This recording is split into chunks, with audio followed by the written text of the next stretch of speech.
ጋብቻ ያለ ያላገባ ሰርተፍኬት አውጥቶ መጠቀምን የተመለከቱ ሶስት መሰረታዊ ጉዳዮችን አነሳለሁ ነኝ።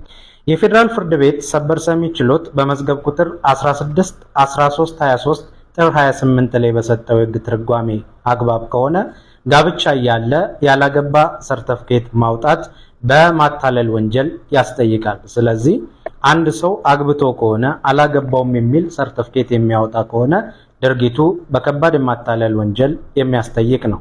ሌላው ይህን ያገባ ሰርተፍኬት መሰረት አድርጎ ሰውየው አላገባም በሚል እምነት ከመንግስት የተሰጠውን ዶክመንት መሰረት አድርጎ የግዢ ውል የፈጸመ ሰው የቅን ልቦና ገዢ ስለሆነ ሽያጩ አይፈርስም በማለት በመዝገብ ቁጥር 16-13-23 ላይ የሕግ ትርጓሜ ተሰጥቷል። ስለዚህ በተጭበረበረ መንገድ በማታለል ድርጊት ከመንግስት ተቋም ያላገባ ሰርተፍኬት የያዘን ሰው አምኖ ንብረት የገዛ ሰው የቅን ልቦና ገዢ በመሆኑ ሽያጩ አይፈርስም።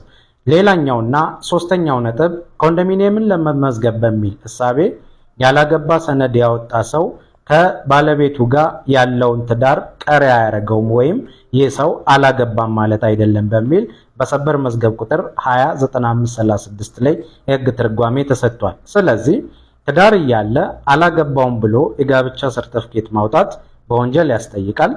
ጋብቻን ደግሞ ቀሪ አያደርግም። ያን ሰነድ አምኖ ግብይት የሚፈጽም ሰው ደግሞ የቅን ልቦና ገዢ በመሆኑ ሽያጩ አይፈርስም እያልኩ ምክረ ሀሳቤን ቋጨ።